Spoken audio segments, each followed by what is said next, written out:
یہ ہمیشہ بھی یہودیوں کے تسلط میں نہیں جائے گا, یہ میرا یقین ہے. دنیا ٹل سکتی ہے مگر میرے مصطفیٰ کا فرمان نہیں ٹلے گا. میرے آقا نے اگر فرمایا ہے تو وہ ہو کر رہے گا. حضور فرماتے ہیں خراسان سے ایک جماعت آئے گی, خراسان سے. خراسان یہ افغانستان اور ایران کا کچھ حصہ ہے جس کو پرانے زمانے میں خراسان کہا جاتا تھا. میرے آقا فرماتے ہیں خراسان سے کالے جھنڈے لے کر کے ایک جماعت نکلے گی اور وہ اتنی تیزی سے بڑھتی ہوئی بیت المقدس کی طرف آئے گی کہ دنیا کی کوئی حکومت اور کوئی طاقت ان کا راستہ نہیں روک سکے گی, اور وہ جھنڈے سیدھے لا کر بیت المقدس پر گاڑ دیں گے. السلام علیکم رحمت اللہ تعالی وبرکاتہ. ناظرین, آئیے ہم اور آپ جانتے ہیں بیت المقدس کے بارے میں مفتی سلمان نجدی صاحب سے. جاننے سے پہلے ویڈیو کو زیادہ سے زیادہ شیئر کر دیجئے. اگر آپ مصطفیٰ چینل پر نئے ہو تو چینل کو ضرور سبسکرائب بھی کر لیں, اور یہ ویڈیو کو ہر مسلمان تک ضرور پہنچا دیں, اور ویڈیو کو اپنے دوستوں تک ضرور شیئر کر دیں, اور ویڈیو کو بغیر اسکپ کے ساتھ سنیں. ایک ایسا بیان ہے جن کے سننے سے ایمان تازہ ہو جائے گا, آنکھیں نم ہو جائے گی. حضور کا فرمان کیا ہے بیت المقدس کے بارے میں, آئیے ہمارا آپ سنتے ہیں مفتی سلمان نجدی صاحب سے.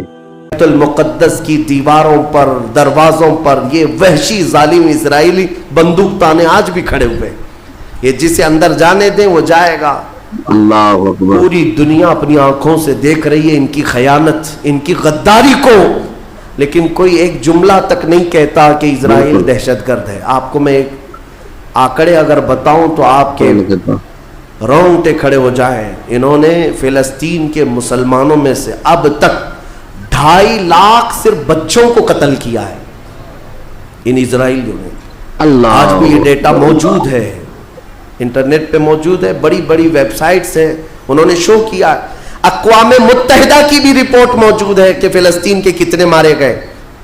ان دونوں کی جنگ میں 24 لوگ اگر مارے جاتے ہیں تو 23 فلسطینی ہوتے ہیں, ایک اسرائیلی ہوتا ہے. پھر بھی دہشت گرد فلسطین ہے, اللہ آتنکواد فلسطین ہے. میرے عزیزو, یہ دنیا جو دوہرا کھیل کھیل رہی ہے اس کو کون بتائے گا آخر. وہاں جمعہ کی نماز پڑھنے کے لیے مومنین آج بھی جاتے ہیں, ان پر گولیاں برسا دی جاتی ہیں, لیکن ان جیال مسلمانوں کو ہزاروں سلام جو تلواروں کے سائے میں بھی میرے مولا کی عبادت خشوع و خضوع سے کرتے. میں خود گیا اور دیکھا ہوں, چھوٹے چھوٹے سے بچے, 6 سال کے 8 سال کے بچے ملنے کے لیے آتے ہیں, اور یہ پورے اسلحے میں لیس فوجی کھڑے رہتے ہیں. چھوٹا سا بچہ ان کی گن کو یوں گھماتا ہے اور مسجد میں اندر آتا ہے. ایسا لگتا ہے جیسے وہ کھلونے کو پکڑ رہا ہے. میرے عزیزو, یہ بھی حدیث پاک کے ذریعے سے میں بتاتا ہوں. میرے آقا صلی اللہ علیہ وسلم فرماتے ہیں میری امت کا ایک حصہ قیامت تک باطل سے لڑتا رہے گا, قیامت تک باطل سے لڑتا رہے گا, اور ان کی مخالفت کرنے والوں کا ان پر کچھ بھی اثر نہیں ہوگا, اور دنیا میں کوئی بلا بھی پھیلے تو اس جماعت پر کچھ اثر نہیں ہوگا. صحابہ نے پوچھا یا رسول اللہ آپ کی امت کا وہ حصہ کون ہے؟ میرے آقا فرماتے بیت المقدس کے آس پاس رہنے والے مومنین کی جماعت ہے. ان کی فضیلت میں میرے آقا نے فرمایا قیامت تک لڑتے رہیں گے, قیامت تک, اور ان کی خلاف کرنے والوں کا ان پر کچھ بھی اثر نہیں ہوگا. اور ہم دیکھ رہے ہیں, ارے بڑی بڑی عمارتیں ایک بم سے گرا دیا, دوسرے دن ان کے آس پاس ان کی گاڑیاں بھی چل رہی ہیں, دکانیں بھی چل رہی ہیں, بازار بھی چل رہا ہے.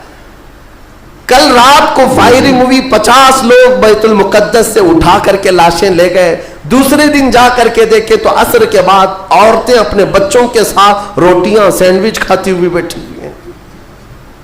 مطلب یہ ہے کہ نہ موت کا ان کے اندر خوف ہے, نہ ظالموں کے تسلط کا ڈر ہے. ہاں یہ بھی اللہ تعالیٰ کی طرف سے ہوتا ہے کہ مولا جب کسی کا دل کشادہ کرے تو بڑے بڑے پہاڑوں سے بھی انہیں ڈر نہیں لگتا. اور ایک حدیث میرے آقا صلی اللہ علیہ وسلم نے فرمایا کہ سید البقاع بیت المقدس سید الصخرۃ صخرۃ بیت المقدس. حضور نے فرمایا پوری روئے زمین کا سردار جو حصہ ہے وہ بیت المقدس کا حصہ, سردار حصہ. اور گنبدوں میں اگر سردار گنبد ہے تو بیت المقدس کا گنبد ہے، یہ میرے آقا نے فرمایا. اور حضور فرماتے ہیں تم دیکھنا کہ اخیر زمانے میں سارے لوگ اس زمین کی طرف ہجرت کر جائیں گے. جب ایسی ہجرت کا وقت آ جائے حضور فرماتے ہیں فَالْزَمْهُمْ، تم لازم پکڑ لینا، اس جماعت کے ساتھ چلے جانا، کیونکہ خیر پوری دنیا میں صرف وہی ہوگا اور کہیں نہیں ہوگا. اور آج جو حالات دیکھ رہے ہیں نا، یہودیوں کا تسلط ہے، ان کا قبضہ ہے. میرے عزیزو چند دنوں کی بات ہے، میں قرآن سے اور حدیث سے، وقت ہوتا تو میں آج، چونکہ یہ جمعۃ الوداع ہے اور یوم قدس کے نام سے پوری دنیا آج منا رہی ہے، اس لیے میں نے تمہارے سامنے یہ باتیں رکھی ہیں. بیت المقدس کیا ہے؟ بیت المقدس کے بارے میں میرے آقا صلی اللہ علیہ وسلم نے فرمایا یہ ہمیشہ اب یہودیوں کے تسلط میں نہیں جائے گا. یہ میرا یقین ہے، دنیا ٹل سکتی ہے مگر میرے مصطفیٰ کا فرمان نہیں ٹلے گا. میرے آقا نے اگر فرمایا ہے تو وہ ہو کر رہے گا. حضور فرماتے ہیں خراسان سے ایک جماعت آئے گی. خراسان سے، خراسان یہ افغانستان اور ایران کا کچھ حصہ ہے، جس کو پرانے زمانے میں خراسان کہا جاتا تھا. میرے آقا فرماتے ہیں خراسان سے کالے جھنڈے لے کر کے ایک جماعت نکلے گی اور وہ اتنی تیزی سے بڑھتی ہوئی بیت المقدس کی طرف آئے گی کہ دنیا کی کوئی حکومت اور کوئی طاقت ان کا راستہ نہیں روک سکے گی، اور وہ جھنڈے سیدھے لا کر بیت المقدس پر گاڑ دیں گے. تنصب بإیلیا، میرے آقا فرماتے ایلیا یہ بیت المقدس کی سرزمین کو کہتے ہیں، جھنڈے وہاں گاڑ دیے جائیں گے. اور حضور اکرم صلی اللہ تعالی علیہ وسلم نے یہ بھی فرمایا جب تم دیکھنا کہ یہ یروشلم بیت المقدس دار الخلافہ بن جائے، دار الخلافہ کا مطلب راجدھانی، حکومت کرنے کی جگہ بن جائے، میرے آقا صلی اللہ علیہ وسلم فرماتے ہیں فقط دنت الزلازل والبلایا والامور. حضور فرماتے ہیں تو پھر دیکھنا بڑے بڑے زلزلے آئیں گے دنیا میں. جب یروشلم کو راجدھانی بنا دیا جائے، دار الخلافہ، بڑے بڑے زلزلے آئیں گے دنیا میں، والبلایا، اور بہت ساری بلائیں پھیلیں گی پوری دنیا میں. یہ وائرس یہ کنٹینیو آئیں گے، یہ مت سمجھنا کورونا چلا گیا، ہاں یہ سب اب کنٹینیو آنے والی ہیں بلائیں. پوری دنیا میں بلائیں پھیل جائیں گی اور اتنے بڑے بڑے معاملات ہوں گے جن کو تمہارے کانوں نے سنا نہیں ہوگا. حضور نے فرمایا. اور یہ دار الخلافہ سے کیا مراد ہے؟ محدثین نے اس میں الگ الگ بحثیں کی ہیں، لیکن میں آپ کو بتاؤں 2017 میں، ابھی 3-4 سال پہلے کی بات ہے، 5 سال پہلے، ان یہودیوں نے اپنی راجدھانی ڈکلیئر کر دی، یروشلم ہے، بیت المقدس ہماری راجدھانی ہے. اور سارے سفارت خانے جتنے بھی ایمبیسی ہیں انہوں نے سب وہاں پر منتقل کرنا شروع کر دیا اور بیت المقدس کی سرزمین کو اپنا کیپٹل سٹی بنانے کا اعلان کر چکے. اور میرے آقا کی حدیث صادق آ رہی ہے جب وہ راجدھانی بنے گی اب بڑے بڑے زلزلے ہوں گے اور پوری دنیا میں بلائیں پھیلیں گی اور بڑے بڑے معاملات ہوں گے. اور پھر اس کے بعد میرے آقا صلی اللہ علیہ وسلم فرماتے ہیں ایک دور ایسا آئے گا کہ اللہ ان کو ذلیل و رسوا کر کے اس زمین سے نکالے گا اور ایک امام برحق کے جھنڈے تلے مومنین جمع ہوں گے. پوچھا گیا وہ امام برحق کون ہوگا؟ میرے آقا فرماتے ہیں وہ میری اولاد میں سے ہوگا، اس کا نام میرے نام پر ہوگا، اس کے باپ کا نام میرے باپ کے نام پر ہوگا اور اللہ اس کو امام مہدی کی شکل میں بھیجے گا. ہاں یہ زمانہ بہت قریب آ چکا، یہ زمانہ بہت قریب آ چکا. میں بارگاہ رب العزت میں آج جمعۃ الوداع میں یہی دعا کرتا ہوں کہ مولا اگر زندگی کی سانسیں باقی ہیں تو امام مہدی کی فوج میں ہمیں جگہ عطا فرما، ان کے جھنڈے تلے مولا ہمیں امن و امان عطا فرما دے، دنیا سے ظالموں کے چنگل سے مولا ایمان والوں کو آزادی عطا فرما، کفار و مشرکین کے تسلط سے مومنین کو آزاد فرما دے.